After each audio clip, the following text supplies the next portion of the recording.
Assalamualaikum warahmatullahi wabarakatuh. Selamat datang di channel Auron Money ID, sekeliling uang Indonesia. Tema kita kali ini 7 kesalahan mengelola uang masuk yang membuat hidup kalian tetap susah. Kalian sadar tidak? Masalah terbesar keuangan di Indonesia ini bukan gaji kecil, pendapatan kecil.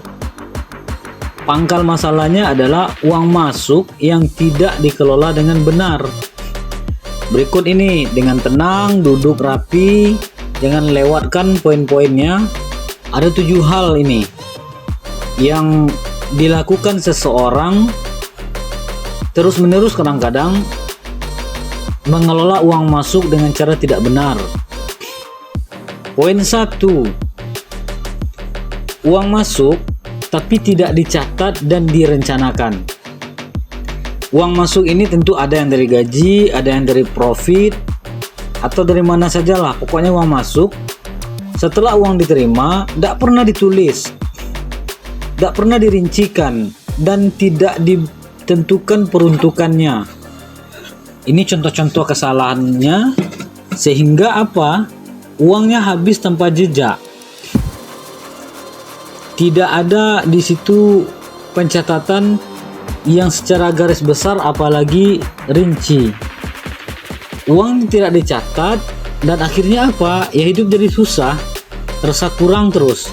Berapapun jumlah uangnya, mau besar atau kecil, asalkan dicatat dan dituliskan untuk peruntukannya, ini akan bisa membawa hidup kita lebih tenang. Kan kalau kita sering nyimak ya, pakar luar negeri salah satu Peter Drucker mengatakan, what's get measured get managed. Manajemen yang tidak terukur itu akan menyebabkan kesusahan. Saya di channel ini juga memasukkan dalil syariat ya. Ini memang dalam Al-Quran surah Al-Baqarah ayat 282. Boleh dicek nanti isinya. Intinya adalah setiap ada muamalah atau transaksi itu dicatat kayak gitu, agar hidup kita tidak susah nanti. Oke, poin kedua, tidak mendahulukan kewajiban saat terima uang. Banyak orang yang setelah terima uang, bukan kewajiban yang dibayar, bukan kebutuhan penting yang didahulukan, tapi keinginan yang ditunaikan. Akhirnya apa? Ya, uang yang masuk ini tidak menjadi prioritas untuk diberikan kepada pos-pos yang lebih penting dulu. Ya, misalkan yang penting itu untuk bayar utang, untuk makan minum, untuk bayar kontrakan bagi yang masih kontrak, untuk menunaikan kewajiban sebagai seseorang kepala rumah tangga. Stephen Covey yang penulis 7 kebiasaan efektif seorang manusia itu mengatakan, part first, think first. Orang gagal bukan karena tidak mampu, tapi karena salah urutan. Kemudian dari dalil syariat juga ada, dari hadis contohnya, min husnil islamil mar'i tarkuhu ma la yu'nihi. Penonton kami yang bukan non muslim ya, sekedar simak aja ini ya.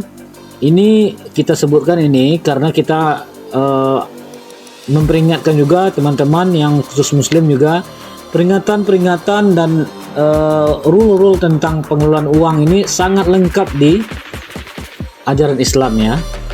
Jadi intinya hak dan prioritas untuk mendahulukan kewajiban ini sangat penting sekali.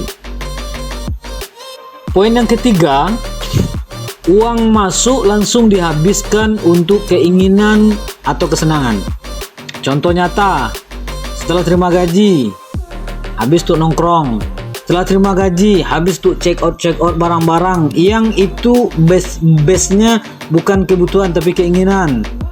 Kadang lebih aneh lagi, asik mengasih hadiah kepada orang-orang lain. Masuk pacar itu masih orang lain ya. Kalau istri baru bukan orang lain. Ini banyak terjadi. Jadi masalahnya bukan dilarang kita bersenang-senang atau apa itu kan penghasilan saya, kan apa salahnya saya ini kan gitu biasanya hal yang disampaikan.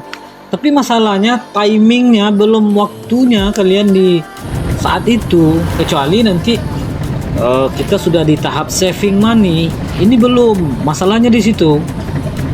Kalau sering baca buku, kita salah satu ambil dari Dave Ramsey, you must gain control over your money. Kalau kita tidak segera mengontrol keuangan itu, kamu akan dikontrol uang. Itu pengertian sederhananya. Kalau mau dari dalam syariat juga ada Quran surah Al-A'raf itu ayat 31, makan dan minumlah tapi jangan berlebih-lebihan, dahulukan dulu yang penting, jangan dihabiskan semua apalagi sampai berlebih-lebihan. Kalau itu dilakukan, kehancuran yang akan diterima. Oke. Kemudian yang keempat, sudah menganggap uang yang masuk itu bebas dipakai untuk apa saja, padahal masih ada tanggungan. Contohnya kebutuhan pokok, cicilan bagi yang ada utang, ada tanggungan. Uang ini harusnya diperuntukkan untuk itu, tapi malah di spendnya kepada hal-hal yang tidak penting. Kebanyakan kita mungkin sudah baca ya buku Robert Kiyosaki, Rich Dad Poor Dad. Banyak itu menekankan hal-hal ini.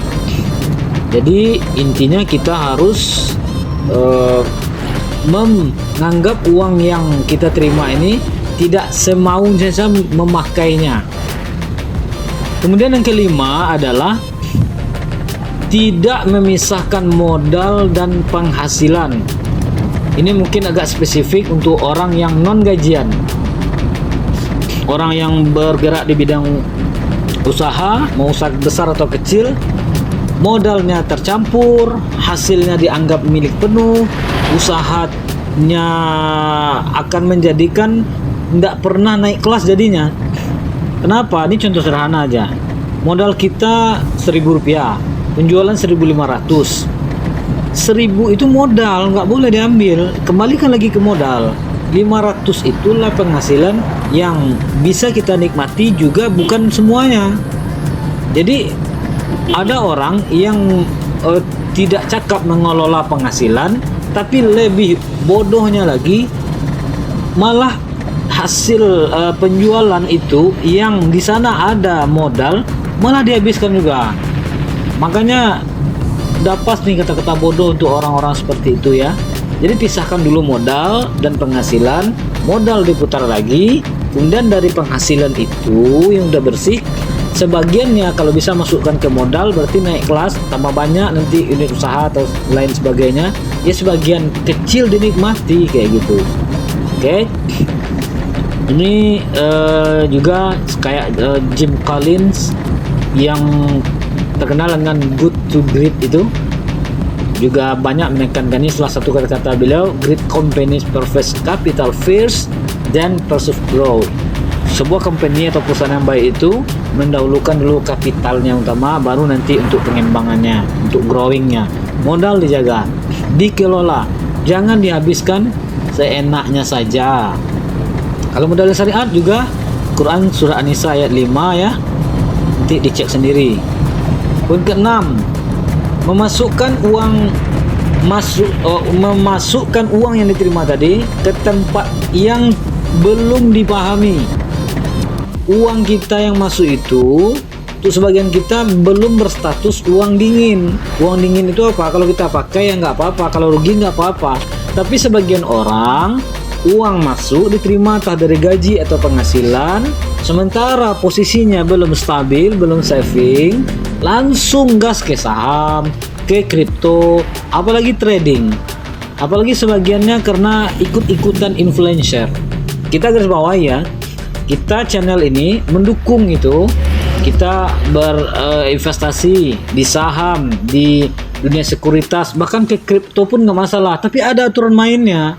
Jangan asal masuk aja. Ini uang masih status panas, posisinya belum saving, kalian tersebut atau siapa saja, tapi tahu-taunya udah berani memasukkan ke dunia yang belum dikuasai, yang belum dipahami, seperti kripto misalkan, dengan koin-koin yang berbagai macam.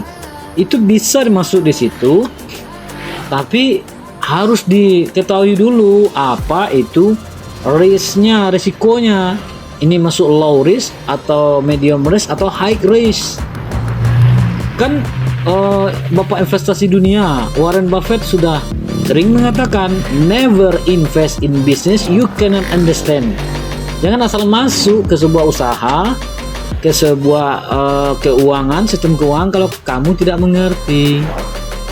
Oke, kalau dalam syariat Al-Quran surah Al-Baqarah ayat 185, jangan kamu menjatuhkan dirimu kepada kebinasaan.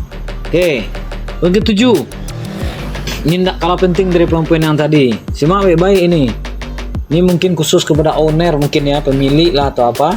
Tidak memberikan hak orang lain dari uang masuk tadi. Maknanya begini, uang yang masuk, entah itu dari hasil apa saja, hasil kebun misalkan, hasil perdagangan, hasil bisnis, karyawannya gajinya ditunda. Hak orang lain dikalahkan oleh ingin buka cabang, ingin ekspansi, ingin ini itu. Tapi hak karyawannya nggak dibayarkan. Nah, ini fatal sekali ya. Padahal uang masuk itu belum tentu milik sempurna bagi kita. Jadi intinya, uang yang kita terima itu berikan hak orang lain dulu. Orang yang mengambil hak orang lain, hak karyawan, hak pekerjanya, ya kalau di agama ini tidak akan berkah. Dan ingat ini, kita next time akan buat video khusus tentang ini.